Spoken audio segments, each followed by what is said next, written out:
Hello friends, இன்றைக்கி நம்ம இந்த வீடியோவில் எதை பற்றி பார்க்க போகிறோம்னா, லேட்டஸ்ட்டாக வந்திருக்கக்கூடிய தமிழ்நாடு அரசு வேலைவாய்ப்பு அறிவிப்பை நம்ம இந்த வீடியோவில் பார்க்க போகிறோம். எந்த துறையில் வேலைவாய்ப்பு அறிவிப்பு வெளியிட்டிருக்காங்க, பதவியின் பெயர், கல்வித் தகுதி, வயது வரம்பு, சம்பளம், காலியிடங்கள் எண்ணிக்கை, யார் யார் விண்ணப்பிக்கலாம், எப்படி விண்ணப்பிப்பது, செலெக்ஷன் எப்படி பண்ணுறாங்க, விண்ணப்பிக்க வேண்டிய கடைசி தேதி எண்ணிக்கை போன்ற அனைத்து டீட்டெயில்ஸும் நம்ம இந்த வீடியோவில் பார்க்க போகிறோம். ஸோ இந்த வீடியோவை தொடர்ந்து பாருங்கள். பார்த்த பிறகு மறக்காமல் உங்களுக்கு தெரிஞ்சவங்களுக்கும் அந்த வீடியோவை ஷேர் பண்ணுங்கள். அதோட இந்த வீடியோக்கும் ஒரு லைக் பண்ணிவிடுங்க. சமீபத்தில் எடுத்த பாஸ்போர்ட் அளவிலான புகைப்படத்தை இந்த பாக்ஸில் ஒட்டிடுங்க. ஃபோட்டோவுக்கு மேலே செல்ஃப் அட்டஸ்ட் பண்ணிவிடுங்க. நேம் ஆஃப் தி அப்ளிகேண்ட், உங்களுடைய பெயரை எழுதுங்க. சர்டிஃபிகேட்டில் எப்படி கொடுத்துருக்குறாங்களோ அதேமாரி எழுதுங்க. தந்தை பெயர், இருப்பிட முகவரி எழுதிடுங்க. பிறந்த தேதி, வயது, பாலினம் ஆணா பெண்ணான்றது எழுதிடுங்க. சாதி மற்றும் உட்பிரிவு எழுதுங்க.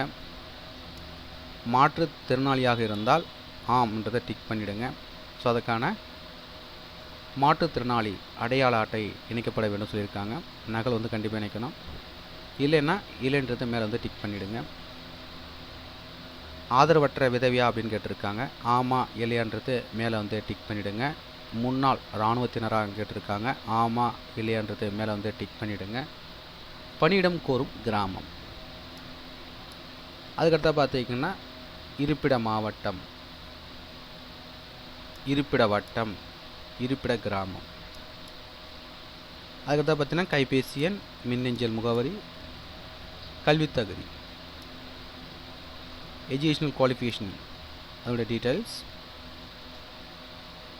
ஓட்டுநர் திறன் விவரங்கள், மிதிவண்டி ஓட்டும் திறன் பெற்றவரா ஆமா இல்லையா, இருசக்கர மோட்டார் வாகனம் ஓட்டும் திறன் பெற்றவரா கேட்டிருக்கிறாங்க. ஆமாம் இல்லையான்றது டிக் பண்ணிடுங்க. ஆமுன்னாக்கா அதற்கான நகல் இணைக்கணும்.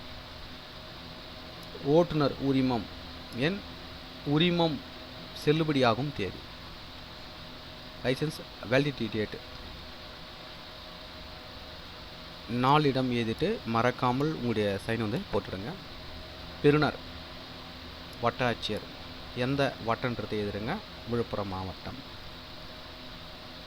நிபந்தனைகள் பார்த்தீங்கன்னா, தமிழ்நாடு அரசு தேர்வுகள் இடைநிலை பள்ளி இறுதி வகுப்பு சான்றிதழ் தேர்வில் தமிழ் ஒரு பாடமாக கொண்டு தேர்வு எழுதப்பட்டிருக்க வேண்டும் சொல்லியிருக்கிறாங்க. மதிப்பெண் பட்டியல் கட்டாயம் சமர்ப்பிக்கணும்னு சொல்லியிருக்காங்க. குறைந்தபட்ச கல்வி தகுதின்னு பார்த்தீங்கன்னா 10ஆம் வகுப்பு தோல்வி. இதர தகுதிகள்னு பார்த்தீங்கன்னா, ஸோ எந்த வட்டத்தில் அறிவிச்சிருக்கிறாங்களோ ஸோ அந்த வட்டத்தை சேர்ந்தவராக இருக்கணும். தமிழில் பிழையின்றி எழுத படிக்க தெரிந்திருக்கணும். சம்பந்தப்பட்ட வட்டத்தை சேர்ந்தவர்களாகவும் அதே வட்டத்தில் நிரந்தரமாக வசித்து வருபவர்களாகவும் இருக்கணும்.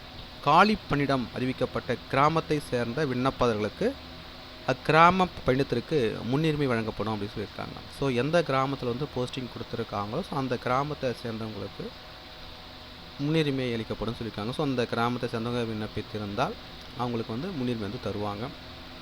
வயது வரம்பை பொறுத்த வரைக்கும் குறைந்தபட்ச வயதுன்னு பார்த்தீங்கன்னா 21 வயது பூர்த்தி அடைஞ்சிருக்கணும்.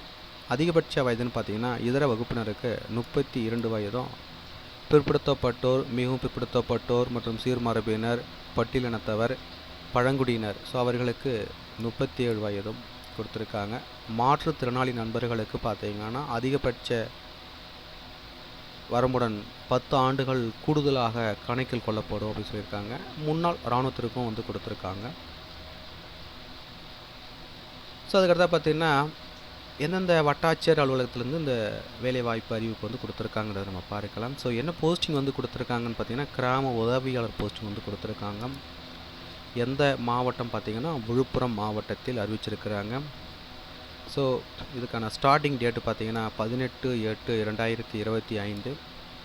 விண்ணப்பிக்க வேண்டிய கட்சி தேதி பார்த்திங்கன்னா 16/9/2025. ஸோ எந்தெந்த தாலுக்கா வந்து கொடுத்துருக்காங்க பார்த்தீங்கன்னா, அதாவது வட்டாட்சியர் அலுவலகம் பார்த்தீங்கன்னா மேல்மலையனூர். எத்தனை வேகன்ஸ் வந்து கொடுத்துருக்காங்க பார்த்தீங்கன்னா 3 கடிதங்கள் வந்து கொடுத்துருக்காங்க. சம்பளம் பார்த்தீங்கன்னா 11,100 35,100 ரூபா. விண்ணப்பிக்க வேண்டிய கடைசி தேதி 16/9/2025. எழுதுதல் திறனர் தேர்வு நடைபெறும் நாள் பார்த்தீங்கன்னா 17/10/2025. நேர்முகத் தேர்வு நடைபெறும் நாள் பார்த்தீங்கன்னா 10/11/2025. அதுக்கு அடுத்தாக பார்த்தீங்கன்னா வட்டாட்சியர் அலுவலகம் செஞ்சி. ஸோ இங்கே பார்த்தீங்கன்னா 13 கட்டிடங்கள் வந்து கொடுத்துருக்காங்க. ஸோ ஒவ்வொரு கிராமத்தின் வாரியாக கொடுத்துருக்குறாங்க. 13 கிராமங்கள் வந்து கொடுத்துருக்காங்க. ஸோ பார்த்துக்குங்க. ஸோ அதுக்கு அடுத்ததாக பார்த்தீங்கன்னா வட்டாட்சியர் அலுவலகம் மரக்காணம். இதில் பார்த்தீங்கன்னா 3 வேகன்ஸ் வந்து கொடுத்துருக்காங்க. அதுக்கு பார்த்தீங்கன்னா ஒவ்வொரு கிராமத்தின் வாரியாக வந்து கொடுத்துருக்காங்க. ஸோ அதுக்கு அடுத்ததாக பார்த்தீங்கன்னா வட்டாட்சியர் அலுவலகம் திண்டிவனம். ஸோ இங்கே பார்த்தீங்கன்னா 11 கட்டிடங்கள் வந்து கொடுத்துருக்காங்க. கிராம உதவியாளர் போஸ்ட்டு ஒவ்வொரு கிராம வாரியாக வந்து கொடுத்துருக்காங்க. 11 கிராமங்கள் வந்து கொடுத்துருக்காங்க. இறுதியாக பார்த்தீங்கன்னா வட்டாட்சியர் அலுவலகம் கண்டாச்சிபுரம் ஒரு வேகன்ஸ் வந்து கொடுத்துருக்காங்க. இதுக்கான நோட்டிஃபிகேஷன் உங்களுக்கு வேணும்னா இந்த வீடியோக்கு கீழே உள்ள டிஸ்கிரிப்ஷனில் அதுக்கான லிங்க் வந்து கொடுக்குறேன். டவுன்லோட் செய்து பார்த்துக்குங்க. ஸோ இந்த வீடியோ உங்களுக்கு யூஸ்ஃபுல்லாக இருந்திருக்கும்னு நினைக்கிறேன். இது போன்ற வேலை வாய்ப்பு அறிவிப்பு உங்களுடைய தாலுக்காவில் வந்திருக்கா தெரிஞ்சுக்கணுன்னா மறக்காமல் உங்களுடைய தாலுக்காவை வந்து கமெண்ட்ஸ் பண்ணுங்கள். உங்களுடைய தாலுக்காவுக்கு வரும்போது கண்டிப்பாக நான் அப்டேட் பண்ணுறேன். இப்படி நம்ம அடுத்த ஒரு வேலை வாய்ப்பு சந்திப்போம். அனைவருக்கும் நன்றி.